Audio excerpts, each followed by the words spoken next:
Okay, next is analog and digital instruments.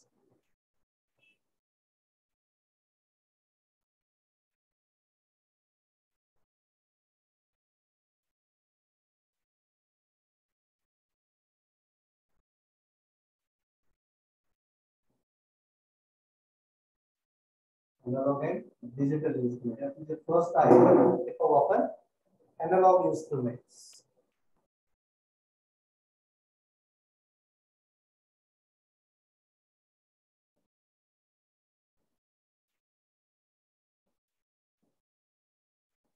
Okay, analog instrument. आपण त्याचं already discuss केलं होतं. Analog instrument बनायचं कोणाला? Analog instrument म्हणतो कोणाला आपण? असे इन्स्ट्रुमेंट की ज्या इन्स्ट्रुमेंट मध्ये काय काय असते? काय काय असते? नीडल असते, राईट. पॉइंटर असतो, त्यानंतर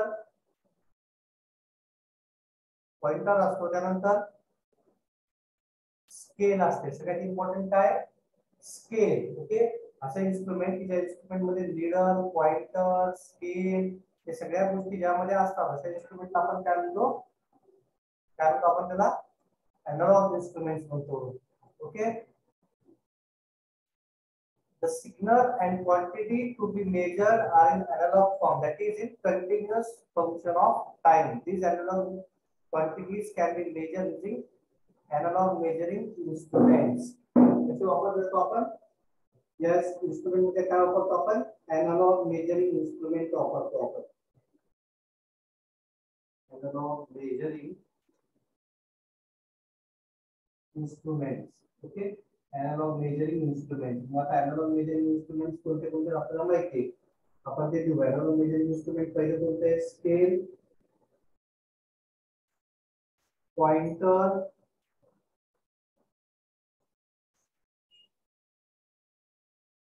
नीडल, राइट. हे जसे त्याच्यामध्ये असतील तसे आपण काय म्हणणार आहे? एनालॉग इन्स्ट्रुमेंट्स म्हणणार आहे. ओके, आपण त्या इन्स्ट्रुमेंटला काय म्हणणार आहे? एनालॉग इन्स्ट्रुमेंट म्हणणार आहे. आता जर आपण पाहिलं जनरली तर सध्या सगळीकडे डिजिटल इन्स्ट्रुमेंट्स वापरले जात आहेत.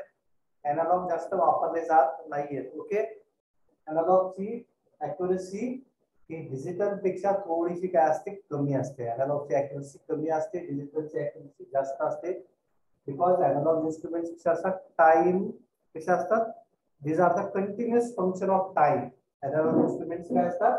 These are continuous function of time.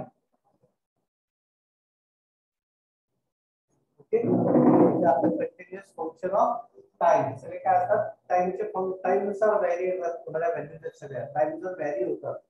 त्यामुळे एनालॉग इन्स्ट्रुमेंटला आपण काय म्हणतो? Continuous function of the time म्हणतो. ओके, आपण त्याला काय म्हणतो? Continuous function of the time. आपण आता काय पाहू? डिजिटल इन्स्ट्रुमेंट पाहू आणि मग या दोघांमधला डिफरन्स लक्षात घेऊ. या दोघांमध्ये काय डिफरन्स आहे? आता डिजिटल इन्स्ट्रुमेंट म्हणजे कोणता इन्स्ट्रुमेंट?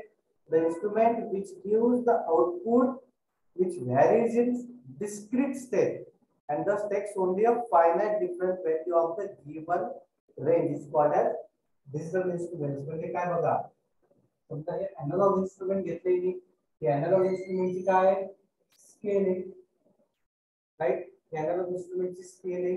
त्यानंतर हा एनालॉग इन्स्ट्रुमेंटचा काय झाला? पॉइंटर. ओके, आता समजा इथे 230 व्हॅल्यू असेल, हा पॉइंटर काय करतो? जातो, डॅम्पिंग करतो असा, त्यानंतर कंट्रोलिंग पॉवर त्याच्यावरती ऍक्ट होते आणि नंतर हा काय होतो? असा एका जागी स्टेबल होतो. बरोबर, तो काय होतो? असा स्टेबल होतो. पण तोपर्यंत काय होतं? तो व्हॅरी होत राहतो, कंटिन्यू व्हॅरी होतो, नंतर तो काय होतो? एका जागी स्टॉप होतो. पण असं डिजिटल त्याच्यामध्ये होत नाही. डिजिटल मध्ये काय होतं? तुम्हाला डिस्प्ले वरती डायरेक्ट जी व्हॅल्यू आहे ती व्हॅल्यूच डिस्प्ले होते. ओके, तुम्हाला असं दिसतं का 1 2 3 4 5 6 7 8 पर्यंत जाते, नंतर 200 201 202 4 नंतर 230 वरती स्टॉप झाला. तो असं होत नाही. काय होतं? डायरेक्टली आपण तो दाखवतो 230 व्होल्ट, राइट. हे कोण दाखवतो आपल्याला? डिजिटल दाखवतो. कोण दाखवतो आपल्याला? डिजिटल दाखवतो. वर्क कशावरती करतात? Smart sensor and solid state devices. Digital instruments are work on Digital instruments are work on कशावरती? Smart sensors. Small sensors and solid state device. Solid state device म्हणजे कोण? रिलेज रिले असतात छोटे small relay capacitor inductor timer हे सगळे काय आहेत solid state devices असतात in short आपण त्याला काय म्हणतो इलेक्ट्रॉनिक डिव्हाइसेस काय म्हणतो आपण त्याला जे इलेक्ट्रॉनिक डिव्हाइसेस असतात त्या डिव्हाइस वरती कोण वर्क करतो एनालॉग करतो का डिजिटल करतो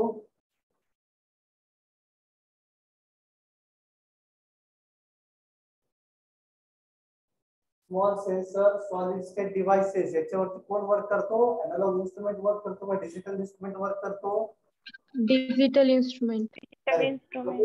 डिजिटल इन्स्ट्रुमेंट्स वर्क करतो आणि एनालॉग इन्स्ट्रुमेंट्स कोणावरती वर्क करतो तर scale pointer leader Scale, pointer and needle. अशा एनालॉग इन्स्ट्रुमेंट्स वरती अशा एनालॉग डिव्हाइसेस वरती एनालॉग इन्स्ट्रुमेंट काय करतो वर्क करतो आणि हा कोण करतो स्मॉल सेन्सर्स आणि सॉलिड स्टेट डिव्हाइसेस यांच्यावरती वर्क करतो आता आपण पाहू कंपॅरिझन बिटवीन एनालॉग आणि डिजिटल आपल्याला त्यातून सगळं क्लिअरली समजून जाईल एनालॉग काय राहतं आणि डिजिटल काय राहतं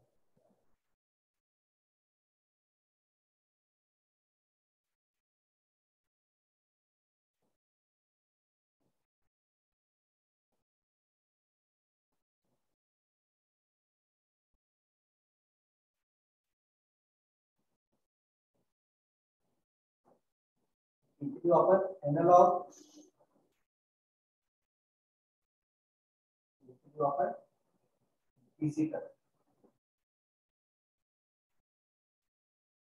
आणि इथे काय देऊ आपण पॉइंट्स कोणत्या पॉइंट्स वरती आपल्याला कंपॅरिझन करायचं ते पॉइंट्स इथे येतात ओके त्यानंतर फर्स्ट पॉइंट पाहू आपण रीडिंग स्पीड फर्स्ट पॉइंट पाहिजे रीडिंग स्पीड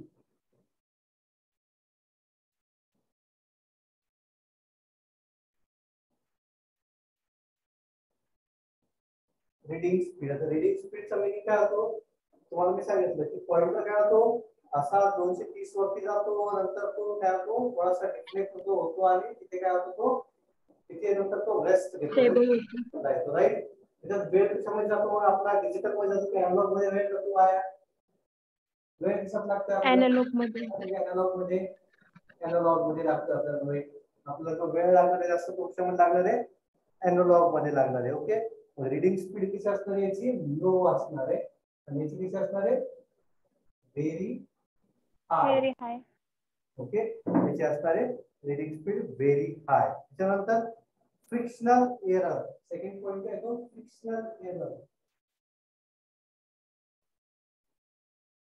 फ्रिक्शनलचा मीनिंग माहिती आहे तुम्हाला फ्रिक्शन म्हणजे काय what is the friction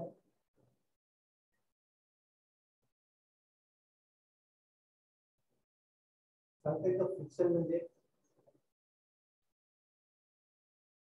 Vaishnavi Umesh Devyani Gayatri sir ते पॉइंटर आणि स्केल मध्ये जे फ्रिक्शन होतं ते अजून काय सांगता येईल फ्रिक्शन जे आहे ते ऍक्च्युअली म्हणजे पाहिलं आपण ते काय की मेकॅनिकल क्वांटिटी आहे काय एक प्रकारची मेकॅनिकल क्वांटिटी आहे मेकॅनिकल क्वांटिटी म्हणजे काय तर घर्षण मराठीमध्ये लागतो आपण घर्षण म्हणजे काय होते घासणे ओके त्याला काय म्हणतो आपण घासणे म्हणतो मला एक सांगा अशी गुळगुळीत जागा असेल बर्फ असतो हिमालयामध्ये आपण पाहिजे बर्फ असतो त्यामध्ये ती एक स्लायडर राहतो बर्फावरती खेळतात पाहिले तुम्ही ते स्लाइडर पाहिला किंवा आपण एक पाच घसरगुंडी आपली जी घसरगुंडी असते त्याची काय म्हणतात त्याला स्लाइडर म्हणतात ना डायरेक्ट स्लाइडर असा अशा पायऱ्या असतात त्याला लहान लहान मुलं काय करतात इथून पायऱ्या वरती इथं खाली येतात पाहिले तुम्ही सगळं स्लाइडर पाहिलंय सगळ्यांनी? पाहिलंय का देवेनी? हो सर. ओके. आता या स्लायडरचं जे डिस्टन्स असतं हे डिस्टन्स असतं 20, ऍटलीस्ट किती 20 ते 25 मीटर डिस्टन्स असतं. 20 ते 25 ते स्लायडर असतं. हे स्लायडर नसेल आणि साधं सिमेंटचं काहीतरी बांधलेलं आहे, साधं सिमेंटची भिंत आहे, ती स्लायडर साठी ठेवली, त्याच्यावरून एखादा मुलगा जसा बसला, तिथे बसला आणि खाली येतोय आणि तोच मुलगा त्या भिंतीवरून असा खाली येतोय, त्याच्यावर पटकन फास्ट येईल खाली, स्लायडरवर फास्ट येईल का भिंतीवरून खाली येईल फास्ट? स्लायडर वरून. का बरं येईल? कारण स्लायडर मध्ये जे काही केलेलं असतं, स्लायडरचा सरफेस कसा असतो? स्मूथ असतो, राईट? कसा असतो? स्मूथ असतो. सरफेस जेवढा रफ होत जाईल तेवढं काय होत असतं, त्या ह्युमन बीइंगची बॉडी, त्या पर्सनची बॉडी आणि त्या सरफेसचा जो काही रफनेस आहे, दोघं एकमेकांना काय करतात? फ्रिक्शन क्रिएट करतात. दोघं एकमेकांमध्ये काय करतात? फ्रिक्शन क्रिएट करतात. दोघांमध्ये घर्षण होतं आणि घर्षणामध्ये काय होतं? वेस्टेज ऑफ द एनर्जी, जी एनर्जी पुढे न्यायला पाहिजे आपल्याला, ती एनर्जी काय होतात? तिथं वेस्ट होतात, राईट? त्यानंतर ते वेस्ट होतात. तसं त्याच्यामध्ये असतं अॅनालॉग इन्स्ट्रुमेंट मध्ये काय करतो आपण? डिफरंट गिअर्स वापरलेले असतात. गिअर्स वापरतो आपण, सेकंड पॉइंटर वापरतो आपण, बरोबर आहे? तिसरी स्प्रिंग वापरतो आपण. हे सगळ्या गोष्टी आपण वापरत असतो त्याच्यामध्ये, या अॅनालॉग इन्स्ट्रुमेंट मध्ये. आता गिअर्स आहेत, गिअर्स मध्ये धूळ वगैरे जमा झाली, गिअर्स काय होतील? जाम होऊन जाणार.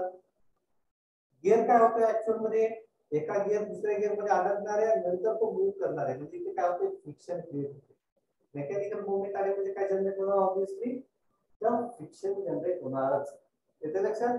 मेकॅनिकल मूवमेंट आली की फ्रिक्शन जनरेट होणारच. पॉइंटर एका जागेवर दुसऱ्या जागी जातोय, इथे पण फ्रिक्शन क्रिएट होईल. स्प्रिंग आहे, स्प्रिंग कशी मूव्ह होत असते? एकतर ती काय होत असते? कॉन्ट्रॅक्ट होत असते किंवा एक्सपांड होत असते. स्प्रिंग काय होत असते? एक तर कॉन्ट्रॅक्ट होत असते किंवा एक्सपांड होत असते. स्प्रिंग म्हणजे काय झालं? मेकॅनिकल पार्ट आहे आपण, त्याच्यामध्ये पण ऑब्विसली काय असणार? स्प्रिंग असणार. त्याच्यामध्ये पण ऑब्विसली काय असणार? फ्रिक्शन प्रेझेंट असणार. मग फ्रिक्शनल एरर कुठे प्रेझेंट जास्त असणार आहे? अॅनालॉग मध्ये असणार आहे का डिजिटल मध्ये असणार आहे? अॅनालॉग मध्ये. कारण डिजिटल मध्ये आपण मेकॅनिकल एकही पार्ट वापरत नाहीये.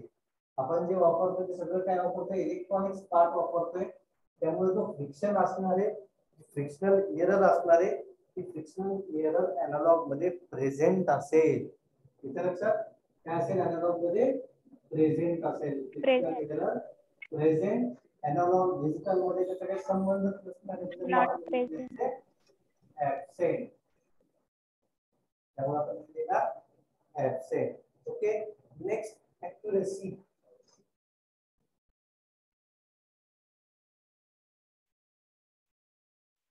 ऍक्युरसी, ऍक्युरसीचा मीनिंग काय आहे? तो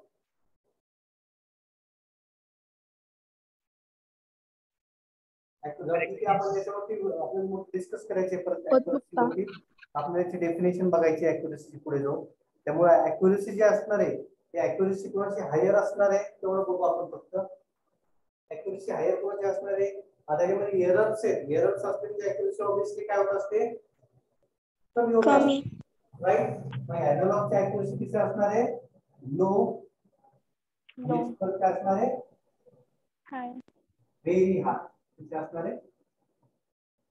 व्हेरी हाय. ऍक्युरसी असेल लो आणि त्याची असेल very high. Okay. Very high कोणाची? डिजिटलची. आणि लोअर कोणाची? तर अॅनालॉग इन्स्ट्रुमेंटची. ओके. त्याच्यानंतर नेक्स्ट येतं कॉस्ट. कॉस्ट. नेक्स्ट काय? कॉस्ट आहे. आता कॉस्ट कोणाची असणार आहे जास्त? अॅनालॉग, कारण त्याची ऍक्युरसी कमी आहे. डिमांड कमी असेल त्याला, डिमांड कमी असेल की लोक काय ठेवतात? किंमत कमी ठेवतात. त्याच्यामुळे याची कॉस्ट किती असणार आहे? लो असणार आहे. याची कॉस्ट किती असणार आहे? हाय असणार. त्याची डिजिटलची काय कॉस्ट किती असणार आहे? हाय असणार आहे. याची कॉस्ट किती असणार आहे? लो असणार आहे. त्यानंतर नेक्स्ट येतं पॉवर रिक्वायर्ड.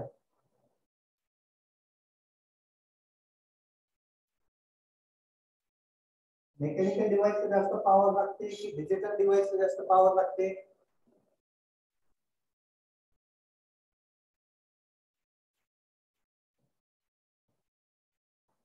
लक्षात ठेवा, डिजिटलला काही वोल्ट जरी असलं तरी डिजिटल काय होत असतो, वर्क होत असतो. तसं मेकॅनिकल मध्ये, अॅनालॉग मध्ये आपल्याला मेकॅनिकल पॉवर जनरेट करावं लागते. मेकॅनिकल पॉवर जनरेट करायचे असेल तर इनपुट व्होल्टेज आणि करंट सुद्धा कसं असेल त्याचा हायर असणार आहे. म्हणून याची जी अॅनालॉगची जी काही पॉवर रिक्वायरमेंट असणार आहे ती पॉवर रिक्वायरमेंट किती असणार आहे, याची हाय असणार आहे. कुणाची? अॅनालॉग. आणि याच्यामध्ये काय असणार आहे, लो असणार. ओके, पॉवर रिक्वायरमेंट किती असणार आहे, याची लो असणार आहे. त्यानंतर नेक्स्ट आहे रिझोल्यूशन. रिझोल्यूशन म्हणजे काय ते सुद्धा आपल्याला पाहायचे पुढे डेफिनेशन मध्ये. रिझोल्यूशन रिझोल्यूशन काय तुम्हाला मी डेफिनेशन मध्ये एक्सप्लेन करून सांगेल व्यवस्थित. रिझोल्यूशन अॅनालॉग मध्ये काय असणार आहे, लो असणार आहे आणि डिजिटल मध्ये काय असणार आहे, हाय असणार आहे. ओके, डिजिटल मध्ये काय असणार आहे, हाय असणार आहे. ओके, आपण किती कंपॅरिझन पॉइंट्स पाहिले, 6 कंपॅरिझन पॉइंट्स पाहिले अॅनालॉगचे आणि डिजिटलचे. सगळे कंपॅरिझन पॉइंट्स एकदम सोपे आहेत, काही अडचण येणार नाही तुम्हाला कंपॅरिझन पॉइंट्स लक्षात ठेवायचे असतील तर. आणि compare analogue instrument with digital instrument हा एमएसबीटी चा फेवरेट क्वेश्चन आहे.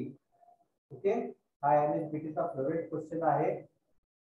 एमएसबीटी हा क्वेश्चन 4 मार्क साठी एक्झाम मध्ये विचारते आणि त्या 4 वेळेस आपल्याला 4 पॉइंट्स त्याचे लिहावे लागतात. ऍटलीस्ट पॉइंट्स लिहावे लागतात आपल्याला, 4 पॉइंट्स आपल्याला त्याचे ऍटलीस्ट लिहावे लागतात. ठीक आहे, ठीक आहे. रीडिंग स्पीड म्हणजे कळाले, फ्रिक्शनल एरर म्हणजे कळालं काय आहे ते, ऍक्युरसी आपल्याला पाहायचे, कॉस्ट कळाली, पॉवर रिक्वायर्ड कळालं, रिझोल्यूशन आपल्याला पाहायचे. हे सगळ्यांचे मीनिंग कळाले, बाकीचे चारचे. आणि हो सर. ऍब्सेंट का बरं आहे, लो का बरं आहे, हाय का बरं आहे, हे पण कळाले. फर्स्ट नंबरचं एकदा परत सांगता का? फर्स्ट नंबरचं काय, रीडिंग स्पीड. हा, फर्स्ट नंबरचं काय, reading speed. Sorry sir, second नंबरचं. सेकंड फ्रिक्शनल एरर का? हो, ठीक आहे, दोन्ही सांगतो मी, रीडिंग स्पीड पण सांगतो, फ्रिक्शनल एरर पण सांगतो.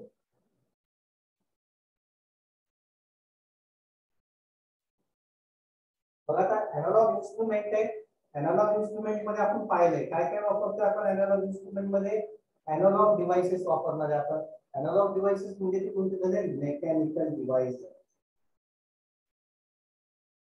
कोणते झाले, मेकॅनिकल डिव्हाइसेस झाले. मेकॅनिकल डिव्हाइसेस मध्ये काय काय, आपला पॉइंटर येतोय, इथे गिअर्स असणार वेगवेगळे. घड्याळ किती ओपन करून पाहिजे का, वॉच घड्याळ किती ओपन करून पाहिजे का, उघडलेली घड्याळ पाहिजे का तुम्ही घरी, पाहिलेली आहे का?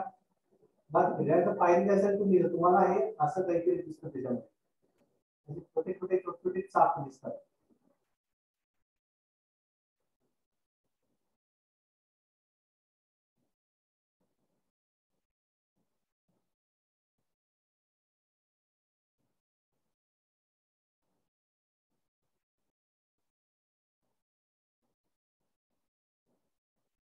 पाहिजे का, छोटे छोटे चाक असतात.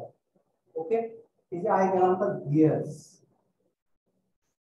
काय म्हणतो आपण याला, गिअर्स म्हणतो. गिअर्स मध्ये काय होतं, हा चाक जो असतो याला फक्त इनपुट पॉवर दिलेली असते, हा फिरतो आणि हा ज्यावेळेस यांच्या टीथ मध्ये, याला टीथ अँड टूथ असेंबली, या टीथ अँड टूथ मध्ये ज्यावेळेस तो अडकतो त्यावेळेस हा जसा फिरतो तेव्हा काय होतो, हा पण फिरायला लागतो. ओके, आणि हा फिरतो तर काय होईल, त्याच्यावरती कधी पॉइंटर अरेंज केलेला असतो. म्हणजे पहिल्यांदा इथे इनपुट येणार, त्यानंतर हा फिरणार, मग हा फिरणार. ओके, जर त्याच्यामध्ये ऑइलिंग कमी झालेलं असेल, त्याच्यात ऑइलिंग झालेलं नाहीये, भरपूर दिवसाचा डिव्हाइस आहे, पॉवर कशी लागेल याला फिरवायला, कशी पॉवर लागेल, जास्त. राईट, पॉवर कशी लागेल याच्यामध्ये, जास्त पॉवर लागेल. अजून थोडे दिवस होत गेले, अजून काही दिवस झाले, परत हा थोडासा जाम झाला, पॉवर परत कशी लागेल, थोडीशी जास्त लागेल. पॉवर थोडीशी जास्त लागेल म्हणजे काय होईल, तो कुठेतरी घासल्या जाणार. लक्षात तो कुठेतरी घासल्या जाणार आहे. जेव्हा तो घासला जातो तेव्हा त्याला फिरवण्यासाठी स्पीड किती लागते आपल्याला जास्त लागते. ओके, आता हे जे घासले जाणं आहे या घासले जाण्यामुळे काय होते वेस्टेज ऑफ पॉवर होणार आहे आपली. म्हणजे वेस्टेज ऑफ पॉवर म्हणजे काय म्हणतात आपल्याला फ्रिक्शनल एरर. घासल्यामुळे येणारे एरर्स म्हणजे 230 व्होल्ट तुम्ही त्याला दिले इनपुटला 230 व्होल्ट इनपुटला दिले आपला पॉइंटर 230 वरतीच थांबला पाहिजे. करेक्ट आहे. पॉइंटर कुठे थांबला पाहिजे 230 वरती. हे इनपुट याला दिले आणि इथे काय दिलेलं थोडस ऑइलिंग झालेलं नाहीये थोडस गंज झालाय त्याच्यावरती. तो गंज झाल्यानंतर काय होईल थोडस हा 230 डिग्री जेवढा पॉइंटरला फिरवायला पाहिजे तेवढा तो पॉइंटर फिरवणार आहे का नाही. तो काय करेल असा फक्त 225 वरतीच थांबेल. म्हणजे 5 व्होल्टची काय आलेली इथे एरर आलेली. काय आलेली आहे एरर आलेली. ही एरर कशामुळे आलेली आहे ड्यू टू द फ्रिक्शन घर्षणामुळे तयार झालेली एरर. लक्षात त्याच्यामुळे झालेली ती घर्षणामुळे ड्यू टू द फ्रिक्शन त्याला म्हणतो आपण फ्रिक्शनल एरर. काय म्हणतो आपण त्याला फ्रिक्शनल एरर म्हणतो. की फ्रिक्शनल एरर कुठं असणार आहे जिथं मेकॅनिकल डिव्हाइसेस प्रेझेंट असेल तिथंच ती असतात. लक्षात जिथे मेकॅनिकल डिव्हाइसेस प्रेझेंट असतील तिथंच फ्रिक्शनल एरर येणार आहे. आणि अॅनालॉग इन्स्ट्रुमेंट मध्ये मेकॅनिकल कंपोनेंट्स असतात. मेकॅनिकल कंपोनेंट्स आहेत मूवमेंट होणार आहे तिथे जिथे जिथे मूवमेंट होणार आहे मेकॅनिकल डिव्हाइसेस असणार आहे तिथे तिथे कोणती एरर प्रेझेंट असणार आहे फ्रिक्शनल एरर प्रेझेंट असणार आहे. कोणती एरर असणार आहे फ्रिक्शनल एरर असणार आहे. त्यानंतर व्होल्टेज दिले आपण 0 ते 230 काय होतं पहिल्यांदा आपला जो काटा असतो आपला जो पॉइंटर असतो हा 0 वरती स्टेबल झालेला असतो. ज्यावेळेस आपण 230 इनपुट देतो त्यावेळेस हा 0 वरून निघतो आणि 230 वरती येऊन थांबतो. हा कमीत कमी 1 ते 2 सेकंद घेत असतो किंवा मिली सेकंद घेत असेल पण तो वेळ घेतोय. राईट तो काय घेतो वेळ घेतो आणि त्यानंतर हा पॉइंटर जेव्हा स्टॉप होईल स्टेबल होईल त्यानंतर आपल्याला कळतं की ऍक्च्युअल रीडिंग कोणती आहे. But in case of digital instrument काय होतं डिजिटल इन्स्ट्रुमेंट मध्ये काय होतं तुमची रीडिंग तुम्हाला लगेच कळते. तुम्हाला डायरेक्टली कळतं तिथे 230 असा डिजिट येतो 229 डिजिट येतो.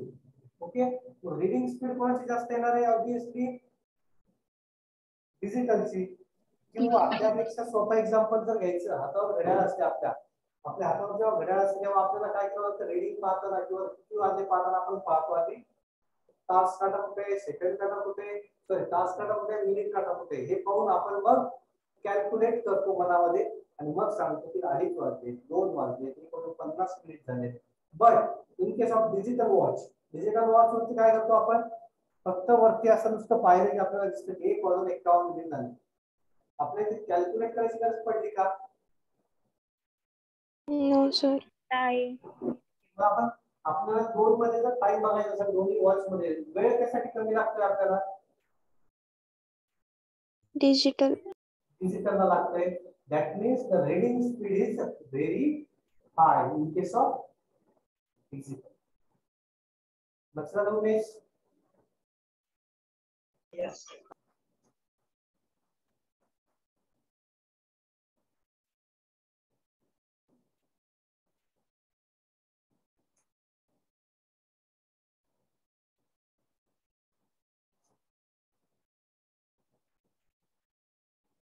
ओके तर नेक्स्ट पाहायचं आपल्याला mechanical electrical and electronic instruments. Mechanical electrical and electronic instruments.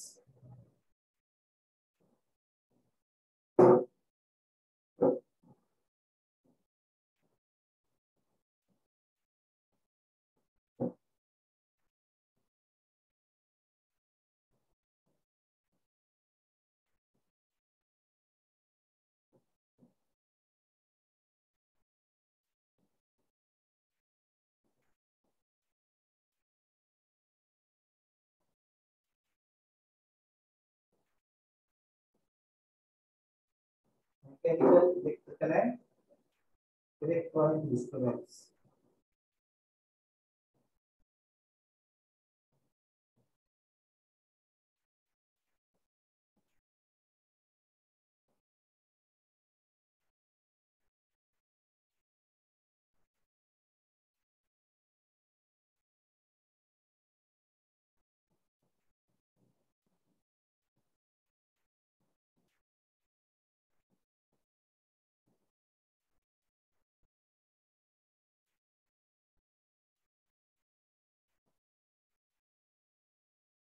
Okay, कोणते कोणते इन्स्ट्रुमेंट पाहतोय आपण?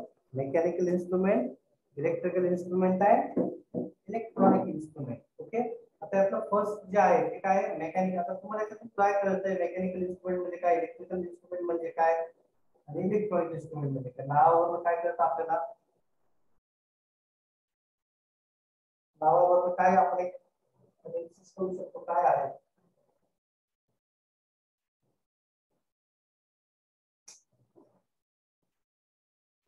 काय म्हणते तुम्हाला नावावरून?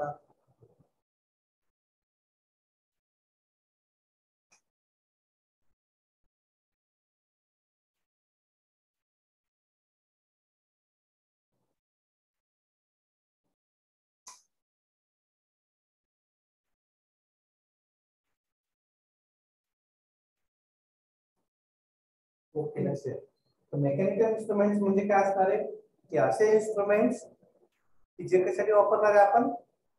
स्टेबल कंडिशनच्या मेजरमेंट साठी वापरणार आहे. Okay, static and stable condition साठी वापरणार आहे आपण. Mechanical instrument are the instrument which use for the static and stable condition. Okay, त्यासाठी वापरणार आहे आपण हे स्टॅटिक अँड स्टेबल कंडिशन साठी वापरणारे इन्स्ट्रुमेंट असणार आहे. ते काय असणार आहे? मेकॅनिकल इन्स्ट्रुमेंट असणार आहे. त्यांचं जर कन्स्ट्रक्शन पाहिलं आपण ते कसं असणार आहे? Very simple and rugged instrument असणार आहे. काय असणार आहे त्याचं जे काही कन्स्ट्रक्शन असेल ते कसं असेल? व्हेरी सिंपल कन्स्ट्रक्शन असेल आणि त्याच्यामध्ये ऍडजस्टमेंट आपल्याला इझिली करता येते. ओके, असे इन्स्ट्रुमेंट कोणतं असणार आहे? मेकॅनिकल इन्स्ट्रुमेंट असणार आहे. जे कसं आहे स्टॅटिक अँड स्टेबल मेजरमेंट साठी वापरणारे आपण. कन्स्ट्रक्शन सिंपल असणार आहे आणि त्याच्यामध्ये ऍडजस्टमेंट आपल्याला करायची असेल तर ती आपल्याला इझिली ऍडजस्टमेंट करता येते. अशा इन्स्ट्रुमेंटला आपण काय म्हणतो? Mechanical instrument. काय म्हणतो आपण त्या इन्स्ट्रुमेंटला? मेकॅनिकल इन्स्ट्रुमेंट म्हणतो. आता मेकॅनिकल इन्स्ट्रुमेंट आहे त्याच्यात आपण ऍडव्हांटेजेस पाहिले किंवा त्याचे इम्पॉर्टंट पॉइंट्स पाहिले आपण. काय काय पॉइंट्स पाहतोय आपण? सिंपल आहे, रगड आहे, त्यानंतर इझी टू ऍडजस्टमेंट आहे. ओके, या इन्स्ट्रुमेंटला आपण मेकॅनिकल म्हणतोय. पण या मेकॅनिकलचे काही काही काय असतात? डिसएडव्हांटेज असतात. जसं तुम्हाला आता थोड्या वेळापूर्वी सांगितलं. कोणतेही मेकॅनिकल इन्स्ट्रुमेंट असले त्याचे मेन डिसएडव्हांटेजेस काय असतात? काय असते मेन डिसएडव्हांटेजेस?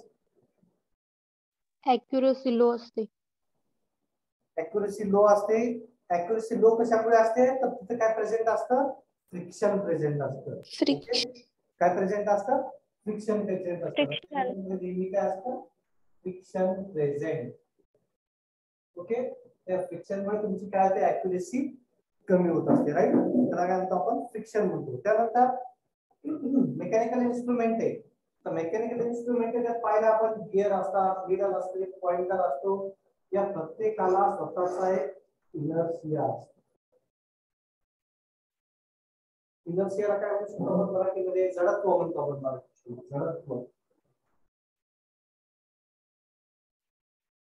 जर मराठी मीडियमचे असतील तर आपण म्हणतो जडत्व म्हणतो. ओके, जडत्व म्हणजे काय असतं? Self weight. मेकॅनिकल डिव्हाइसेस आहेत सगळे, मेकॅनिकल पार्ट्स आहेत. मेकॅनिकल पार्ट म्हणजे ऑब्विसली लोखंड, steel, iron, otherwise aluminium, copper असं काहीतरी कशापासून तरी बनलेले असणार आहेत मेकॅनिकल म्हणजे.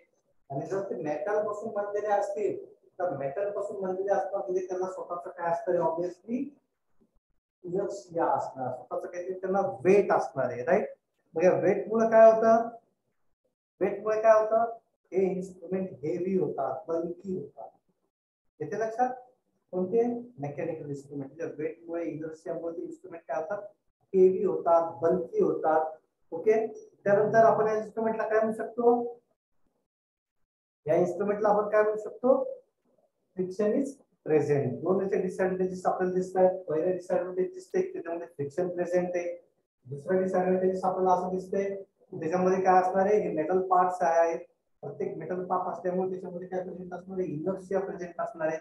आणि इनर्शियामुळे काय होणार आहे? ते जो डिव्हाइस आहे, तो जो मेकॅनिकल डिव्हाइस आहे हा कसा होईल? बल्की होईल. बल्की. काय होईल? तो डिव्हाइस आपला बल्की होऊन जाईल, हेवी होऊन जाईल. काय होईल? तो बल्की आहे, हेवी होईल. ओके,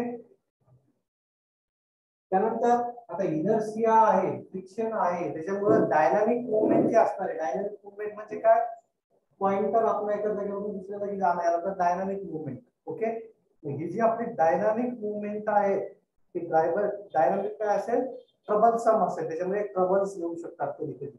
ओके, डायनामिक मुवमेंट काय असेल, ट्रबलसम. ओके, त्याच्यामध्ये काय होऊ शकतात, कधी कधी एरर्स येऊ शकतात, कारण त्याला मुवमेंट करायची ऍक्च्युअल मध्ये. त्याला सप्लाय मिळणार आहे, सप्लाय मिळाल्यावर तो काय होईल, एका जागेवर दुसऱ्या जागी जाईल, म्हणजे एक्झॅक्ट रिडिंग दाखवायची आपल्याला, जिथली रिडिंग मोजायची आहे तो तिथं जाणार आहे. कधी जाणार आहे, सप्लाय मिळाल्यानंतर तो त्याची जागा सोडणार आहे. म्हणजे तो काय करतो, ऍक्च्युअल मध्ये डायनामिक मुवमेंट करतो. ओके, काय करतोय तो, डायनामिक मुवमेंट करतोय. या डायनामिक मुवमेंटमुळे त्याच्या ज्या रिडिंग असणार आहे त्या रिडिंग कशा असणार आहे, ट्रबलसम असणार आहे. ओके, काय असणार आहे, ट्रबलसम असणार आहे. त्यानंतर आपण मेकॅनिकल मुवमेंट आहे. मेकॅनिकल मुवमेंट म्हटल्यानंतर काय होतं, काही वेळेस नॉइज सुद्धा प्रोड्यूस होऊ शकतो. नॉइज सुद्धा प्रोड्यूस होऊ शकतो. आता नॉइज कधी प्रोड्यूस होतो, आपल्या घरामध्ये सगळ्यांच्या घरामध्ये वॉच असते, भिंतीवर लावलेली घड्याळ असते. घरात एकदम शांत वातावरण असतं, त्यावेळेस कशाचा आवाज येतो, फक्त कशाचा आवाज येतो, निडलचा. घड्याळाचा आवाज येतो, राईट. सेकंड काट्याचा आवाज येतो. सेकंड काट्याचा आवाज येतो म्हणजे तो काय प्रोड्यूस करतोय, काय प्रोड्यूस करतोय तो, नॉइज प्रोड्यूस करतो. ऑब्वियसली काय प्रोड्यूस करतोय तो, नॉइज प्रोड्यूस करतोय. That means mechanical instrument produces noise. काय प्रोड्यूस करू शकतात ते, नॉइज प्रोड्यूस करू शकतात. ओके, जसे जे काही चांगल्या गोष्टी आहेत मेकॅनिकल इन्स्ट्रुमेंट, तशा त्याच्या काही डिसएडव्हांटेजेस पण आहेत. चांगल्या कोणत्या गोष्टी पाहिल्या आपण, कन्स्ट्रक्शन सिंपल आहे, राईट, रगड आहे, त्याच्यानंतर ऍडजस्टमेंट इझिली करू शकतो आपण. हे सगळे आपण चांगले पॉइंट्स पाहिले. त्यानंतर आपण त्याचे डिसएडव्हांटेजेस पॉइंट्स कोणते पाहतोय, तर फ्रिक्शन प्रेझेंट असणार आहे, बल्की आणि हेवी असणार आहे, त्याच्यामुळे ते इनर्शियामुळे ट्रबलसम असणार आहे, त्याच्यामुळे डायनामिक मुवमेंट होणार आहे, त्यामुळे ट्रबलसम प्रेझेंट असणार आहे. आणि तो काय प्रोड्यूस करू शकतो, नॉइज. नॉइज. हे सगळं काय झालं, मेकॅनिकल इन्स्ट्रुमेंट झाले. कळाले मेकॅनिकल इन्स्ट्रुमेंट्स? Yes sir. हो सर. आता मेकॅनिकल इन्स्ट्रुमेंटचे एक्झाम्पल तुम्हाला मी सांगतो. मेकॅनिकल इन्स्ट्रुमेंटचं जर आपलं इलेक्ट्रिकल एक्झाम्पल पाहिलं तर एक अॅनालॉग टॅकोमीटर नावाचा डिव्हाइस असतो. नाव ऐकले तुम्ही, टॅकोमीटर नाव ऐकले का?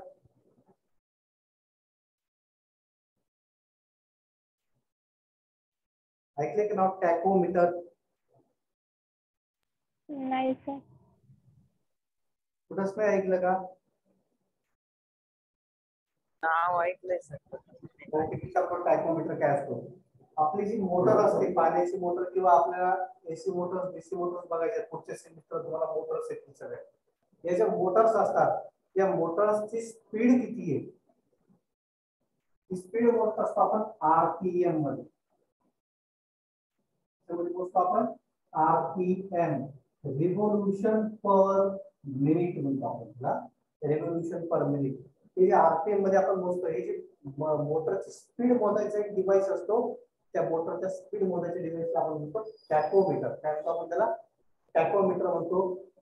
जो ऍक्च्युअली त्या मोटर सोबत कनेक्ट करावा लागतो आपल्याला, आणि कनेक्ट केल्यानंतर म्हणजे मोटरचा जो शाफ्ट असतो त्या शाफ्ट सोबत असा एक टॅकोमीटरचा एक्स्ट्रा शाफ्ट असतो. टॅकोमीटरचा आणि मोटरचा शाफ्ट आपण असा काय करतो, एकमेकांना कनेक्ट करतो, आणि कनेक्ट केल्यानंतर त्याच्यामध्ये काय होते, या तुमच्या शाफ्ट सोबत त्याच्या मधले डिव्हाइसेस मूव्ह व्हायला लागतात, आणि त्याच्यातून आपल्याला कळतं की किती आरपीएम ने आपली मोटर काय होते, रोटेट होते. त्याच्यामध्ये ऍक्च्युअली आपण शाफ्ट टू शाफ्ट कनेक्ट करतोय, आणि मेकॅनिकल पार्ट्स आहेत सगळे. म्हणून आपण त्याला म्हणतो अॅनालॉग टॅकोमीटर. काय म्हणतो आपण त्याला, अॅनालॉग टॅकोमीटर. डिजिटल टॅकोमीटर पण आला की कनेक्ट करायची गरज नसते, लांबूनच तसा लेझर लाईट शाफ्ट करून मारला की आपल्याला स्पीड कळते. पण अॅनालॉग मध्ये काय करावं लागतं, असं फेस टू फेस कनेक्ट करावं लागतं त्याला. ओके, हा जो अॅनालॉग टॅकोमीटर आहे, हा अॅनालॉग टॅकोमीटर कशाचं एक्झाम्पल आहे, या मेकॅनिकल इन्स्ट्रुमेंटचे एक्झाम्पल. आलं लक्षात, मेकॅनिकल इन्स्ट्रुमेंटचे एक्झाम्पल आहे. याच्यामध्ये तुम्हाला काय करावं लागतं, ऍक्च्युअल मेकॅनिकल पार्ट्सला दुसरा मेकॅनिकल पार्ट कनेक्ट करावा लागतो.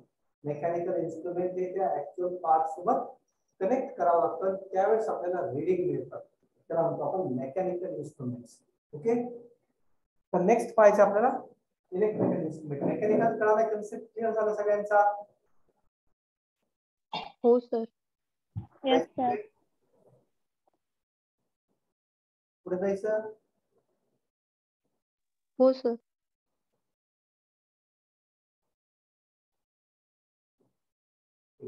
आता आपल्याला नेक्स्ट पाहायचंय इलेक्ट्रिकल इन्स्ट्रुमेंट्स. आता इलेक्ट्रिकल इन्स्ट्रुमेंट्स म्हणजे काय आपल्याला बघायचंय. आता हे जे इलेक्ट्रिकल इन्स्ट्रुमेंट्स आहेत, हे इलेक्ट्रिकल इन्स्ट्रुमेंट म्हणजे प्युअर इलेक्ट्रिकल इन्स्ट्रुमेंट कोणताच नसतो. इथे लक्षात, प्युअर इलेक्ट्रिकल इन्स्ट्रुमेंट कोणताच नसतो. इलेक्ट्रिकल इन्स्ट्रुमेंट जो आहे it is made from the mechanical parts. त्याच्यापासून बनलेला असणारा आपला mechanical part, mechanical movement, dynamic movement यांच्यापासून बनलेला असणारे इन्स्ट्रुमेंट हा आपला काय असणार आहे, इलेक्ट्रिकल इन्स्ट्रुमेंट असणार आहे. ज्याचं इनपुट फक्त काय असेल, इलेक्ट्रिकल असेल. इनपुट काय असेल, इलेक्ट्रिकल असेल, पण पुढचा पार्ट कोणता असणार आहे, सगळा मेकॅनिकल पार्ट असणार आहे. आउटपुट पण काय असेल, इलेक्ट्रिकल असेल. इथे लक्षात, इनपुट पण काय असणार आहे, इलेक्ट्रिकल असणार आहे. आउटपुट पण काय असणार आहे, इलेक्ट्रिकल असणार आहे. पण तो जो डिव्हाइस आहे, जो वर्क करतोय, तो वर्क करणारा डिव्हाइस कोणता असणार आहे, मेकॅनिकल असणार. मेकॅनिकल. काय असणार आहे, तो मेकॅनिकल असणार आहे. मग हा चालतो कशावरती, चालणार कशावरती आहे, तर इनपुट सिग्नल प्लस फ्रिक्वेन्सी यांच्यावरती वर्क करणारा डिव्हाइस आहे. ओके, त्याचे एक एक्झाम्पल सांगतो तुम्हाला काय आहे. व्होल्ट मीटर आहे. काय आपला व्होल्ट मीटर आहे, अॅनालॉग व्होल्ट मीटर आहे. ते इनपुटला काय देतो आपण, सप्लाय व्होल्टेज देतो, राईट. काय पॉइंटर वरती दिसणार काय, व्होल्टमीटरचं रीडिंग कसे येणार आहे, इन द फॉर्म ऑफ काय येणार आहे, व्होल्टमीटरचं रीडिंग कशामध्ये येणार आहे, in the form off voltage. Voltmeter reading म्हणजे काय येणार आहे, 100 व्होल्ट, 200 व्होल्ट, 300 व्होल्ट रीडिंग येणार आहे, राईट. पण मध्ये पार्ट कोणते बघा, पॉइंटर आहे. पॉइंटर कोणता पार्ट, कोणता डिव्हाइस आहे, electrical device, mechanical. Mechanical device आहे. इथे गिअर्स असणार आहेत. गिअर्स मेकॅनिकल डिव्हाइस आहे, इलेक्ट्रिकल डिव्हाइस आहे, मेकॅनिकल डिव्हाइस. मेकॅनिकल म्हणजे प्युअर इलेक्ट्रिकल इन्स्ट्रुमेंट कोणतंच नसणार आहे. ते काय असणार आहे, इन्स्ट्रुमेंट कसं असणार, इलेक्ट्रिकल म्हणजे त्याचा इनपुट इलेक्ट्रिकल असेल आणि ऍज वेल एज आउटपुट पण काय असेल, इलेक्ट्रिकल असेल. इन्स्ट्रुमेंट जे इन्स्ट्रुमेंट असणार आहे ते काय असणार आहे, it is the combination of mechanical. काय असणार आहे ते, it is the combination of electrical and mechanical mechanical असणार आहे. ओके, आपण इलेक्ट्रिकलला काय म्हणू शकतो, आपण इलेक्ट्रिकलला काय म्हणू शकतो, electrical instrument with system of operation is depend on mechanical meter movement as a indicating device. Okay, काय म्हणणार आहे आपण त्याला, मग काय म्हणू शकतो, it's system of operation is depend on